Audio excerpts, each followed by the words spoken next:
আমরা সবাই জানি আজ ঐতিহাসিক 16ই জুলাই, যাকে আমরা শহীদ দিবস হিসেবে আজকে পালন করছি।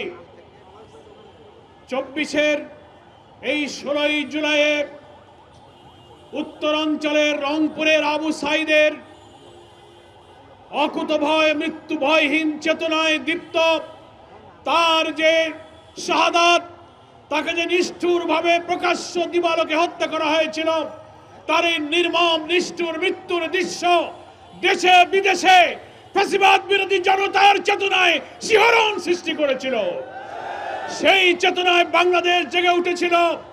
এই 16ই জুলাইতে আরো শহীদ হয়েছিল চট্টগ্রামের ওয়াসিম, ঢাকা রাজধানী সায়েন্স ল্যাবে ফয়সাল ফারুক, সবুজ, শাহজাহান, অনেক মিলিয়ে মোট 6 দিন 6 জন এই 16ই জুলাইতে সেদিন শাহাদাত বরণ করেছিল।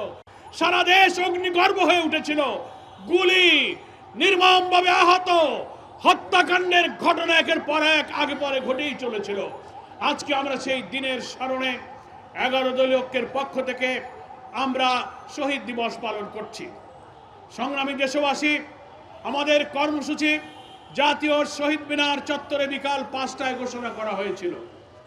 আমরা আপনাদেরকে জানাচ্ছি দুপুর 3টার দিকে প্রশাসনের পক্ষ থেকে পুলিশ প্রশাসন অনুরোধ করেছে আমাদের হিন্দু ধর্মাবলম্বী, সনাতন ধর্মাবলম্বী ভাইদের একটি ধর্মীয় অনুষ্ঠান রথযাত্রা, তাদের সেই রথযাত্রা আমাদের নির্ধারিত র্যালির জায়গা শহীদ মিনার চত্বর অতিক্রম করবে। ওনারা অনুরোধ করেছেন আপনারা জায়গাটা একটু পরিবর্তন করেন।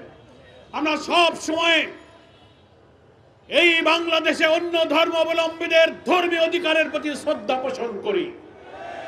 সেই কারণে অল্প সময়ে আমরা শহীদ মিনারের স্থান পরিবর্তন করে শাহবাগে এসেছি। এই অল্প 1 ঘন্টার মধ্যে যারা শহীদ মিনারের জন্য আসবেন দাওয়াত পেয়েছিলেন, সবার কাছে খবর ফেরত দেওয়া সম্ভব হয় নাই। এখানে অনেকে হয়তো পৌঁছাতেও দেরি করেছেন, পথে আছেন, আসতে পারেননি। প্রিয় ভাইয়ের আমার, বাংলাদেশে 11 দল, আমরা যারা দেশপ্রেমিক রাজনীতি করি, হিন্দু, বৌদ্ধ, খ্রিস্টান সহ সকল ধর্মের অধিকারের প্রতি আমরা সচেতন। কিন্তু প্রতিবেশী রাষ্ট্র তারা তাদের একটা ধর্মের লোক ছাড়া অন্য কোন ধর্মের অধিকারকে তারা স্বীকার করতে চায় না।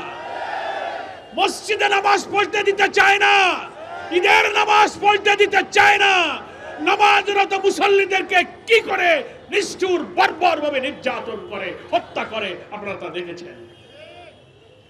আমরা বাংলাদেশ সরকার, তার সমস্ত ইন্টেলিজেন্স সকলকে জানাতে চাই, আধিপত্যবাদীদের সেবাদারদের অপপ্রচার, অন্য ধর্মের লোকেরা বিভ্রান্ত হয়ে যেন এই সংখ্যাগরিষ্ঠ মুসলিম দেশের জনগণের বিরুদ্ধে কখনোই কোনো বিষোদাগার না করেন, সে অনুরোধ আমরা করে রাখছি। সংগ্রামী দেশবাসী, আমাদের আজকের এই র্যালি পূর্ব সমাবেশে এক্ষুনি শেষ হবে এবং আমরা একসঙ্গে র্যালিতে যাত্রা করব ইনশাআল্লাহ। আমি সবার কাছে অনুরোধ জানাবো, যে যেখানে দাঁড়িয়ে কথা শুনছেন সবাই শৃঙ্খলার সাথে এই বক্তব্যের পরেই সবাইকে আমাদের সঙ্গে র্যালিতে যেতে রাজি আছেন? তাহলে একটা বার্তা আমরা সরকারকে দিতে চাই। আমাদের অনেক বক্তা বলেছেন, জাতিসংঘ মানবাধিকার কমিশনের রিপোর্ট অনুযায়ী এই জুলাই অভ্যুত্থানের শহীদের সংখ্যা হয়েছে 1400।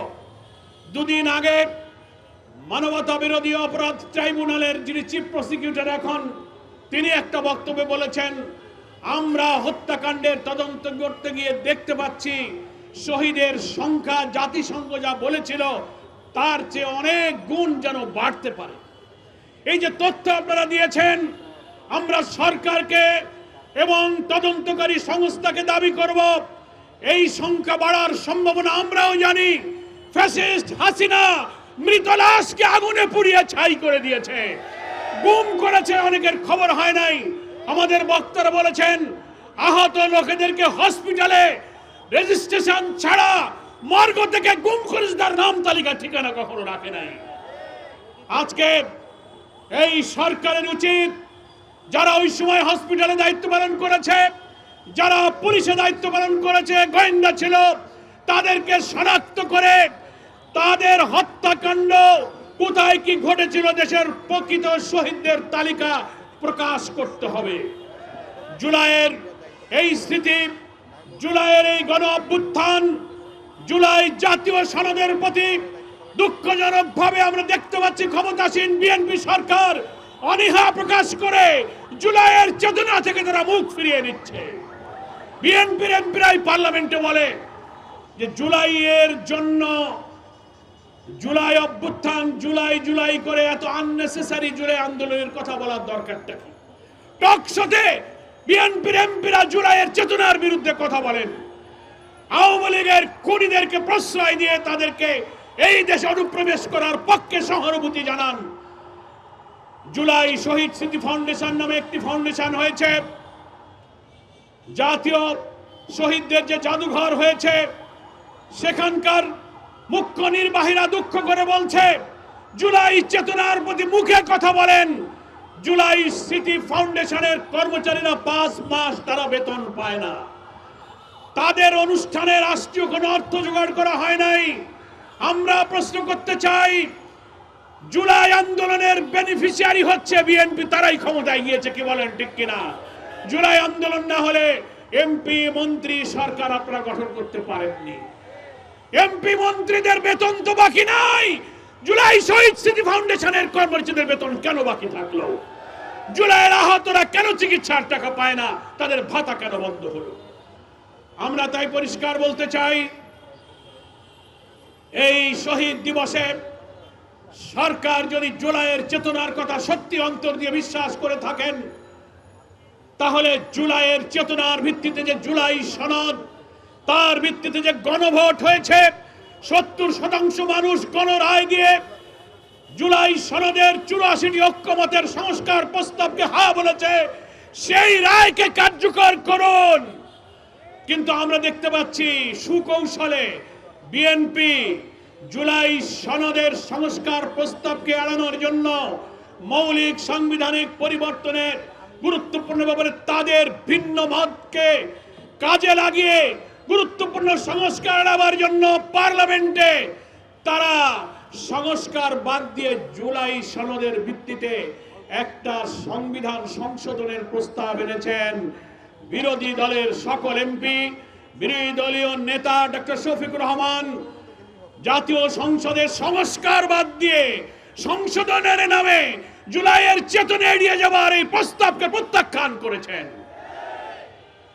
পার্লামেন্টে 11 দলের এমপিরা এর বিরুদ্ধে বক্তব্য রেখেছেন এবং তারা ওয়াকআউট করেছেন। পরিষ্কার, আজকে শহীদ দিবসে শহীদের রক্তস্নাত জুলাই আন্দোলনের 2য় বার্ষিকীতে আমরা বলতে চাই, জুলাইয়ের চেতনা থেকে সরে গিয়ে এই জুলাই সনদের ভিত্তিতে অনুষ্ঠিত গণভোট যেটা হয়েছিল, রাষ্ট্রপতির আদেশ, সংবিধান সংস্কার পরিষদ গঠন করে অধিবেশন ডেকে সেখানে শপথ নিয়ে আপনারা এই সংস্কার কার্যক্রম সম্পন্ন করবেন। পার্লামেন্টে স্বরাষ্ট্রমন্ত্রী বলছেন এই সংস্কার পরিষদ সংবিধানে নাই, শপথ সংবিধানে নাই, গণভোট সংবিধানে নাই। আপনার লজ্জা করা উচিত। 17 অক্টোবর দক্ষিণ প্লাজায় জুলাই সনদে স্বাক্ষরের পর থেকে 12 ফেব্রুয়ারির নির্বাচন পর্যন্ত 4 মাস কোনদিন বলেননি এই গণভোট, এই সংস্কার সংবিধান বিরোধী, ক্ষমতায় গিয়ে মেজরিটি পেয়ে এখন কেন সেই কথা বলছেন? এই প্রশ্নের জবাবে তিনি পার্লামেন্টে বলেছেন, আমরা এতদিন মুখ বুঝেছিলাম এই জন্য বলিনি, যা বলেছেন মেনে নিয়েছি, যদি ইলেকশন না হয়। অর্থাৎ তাদের অন্তরে ছিল এক, মুখে ছিল আরেক। জুলাইয়ের রক্তের এই চেতনাকে তারা কোনো মূল্য দিতে চায় না। সংবিধানের দোহাই দিবেন না। সংবিধান সংস্কার পরিষদ সবকিছু সব দলকে নিয়ে ঐক্যমত কমিশনের মধ্য দিয়ে সেই সময়কার অন্তর্বর্তীকালীন সরকার এই প্রেসিডেন্সিয়াল অর্ডার আপনারা জারি করেছিলেন। ফলে জুলাইয়ের চেতনা এবং জুলাই সনদ গণভোটের মূল্য দিতে গেলে সংবিধান সংস্কার পরিষদের বৈঠক ডাকতে হবে এবং সেই সংস্কার কার্যক্রম বাস্তবায়ন করতে হবে। প্রথম অধিবেশন ডাকার 30 দিনের মধ্যে সেই অধিবেশন ডাকার বাধ্যবাধকতা ছিল, ইচ্ছা করে বিএনপি সেই অধিবেশন ডাকে নাই। ফলে এখন আপনি সংবিধানের সংসদের জন্য পার্লামেন্টে কমিটি গঠন করেছেন, যদি আপনি আন্তরিক হয়ে থাকেন যে না প্রথম দিকে 30 দিনে পারি নাই, আমরা আসুন এখন আমরা সেই বড় সংস্কার করি। সংবিধান আর সংস্কারের মধ্যে অনেক পার্থক্য আছে। সংস্কার অর্থ হলো সংবিধানের রাষ্ট্রের সমস্ত মৌলিক কাঠামো চেতনাকে পরিবর্তন করতে হবে, আমূল পরিবর্তন করতে হবে। সংশোধন মানে ছিটে ফোটা দুই একটা ভাষা বাক্য বদলাবেন আপনাদের বিএনপির ইচ্ছা মতো, যাতে আওয়ামী লীগ ফ্যাসিবাদী ভাবে যে রাষ্ট্র পরিচালনা করে দলীয়করণ, লুটপাট, দুর্নীতি, খুন করেছে, আবার সেই ফ্যাসিবাদী রাষ্ট্র আপনারা চালু করতে যাচ্ছেন। সেজন্যই জুলাই সনদ মানতে চান না। তাই আজকের সমাবেশ থেকে জুলাই সনদের ভিত্তিতে অনুষ্ঠিত গণভোটের রায় কার্যকরের দাবি জানিয়ে শহীদদের সকলের পরিবারের প্রতি যে রাষ্ট্রীয় কর্তব্য, ক্ষতিপূরণ, সাহায্য, আহতদের চিকিৎসা এবং জুলাই শহীদ স্মৃতি ফাউন্ডেশনের প্রতি রাষ্ট্রের যে কর্তব্য সেটা পালন করুন। জুলাই জাদুঘর এই জুলাই অভ্যুত্থানের মাসব্যাপী কর্মসূচিতে কেন খুলে দিলেন না? যেদিন শেষ হয়ে যাবে 5ই আগস্ট সেই দিন আপনি খুলে দেবেন। জুলাইয়ের আন্দোলনের চেতনার সাথে এই জাদুঘরে গিয়ে মানুষ ফ্যাসিবাদের চরিত্র, নির্মমতা, বর্বরতার দৃশ্য দেখতে পেত। তার থেকে আপনি জনগণকে বঞ্চিত করেছেন। এগুলো প্রমাণ করে জুলাই চেতনা থেকে এই বিএনপি সরকার মুখ ফিরিয়ে নিচ্ছে। সকলকে ধন্যবাদ জানিয়ে আজকের এই 11 দলীয় ঐক্যের সভায় যারা যোগদান করেছেন, আইন শৃঙ্খলার দায়িত্বে যারা এই মিটিংয়ে সহযোগিতা করেছেন, সাংবাদিক বন্ধুদের ধন্যবাদ জানিয়ে সকলকে সুশৃঙ্খলভাবে 11 দলের নেতৃবৃন্দের নেতৃত্বে এই র্যালিতে যোগদানের আহ্বান জানিয়ে আজকের র্যালি পূর্ব সমাবেশ এখানেই সমাপ্ত করছি। আল্লাহ হাফেজ। বাংলাদেশ জিন্দাবাদ। 11 দলীয় ঐক্য জিন্দাবাদ। আসসালামু আলাইকুম।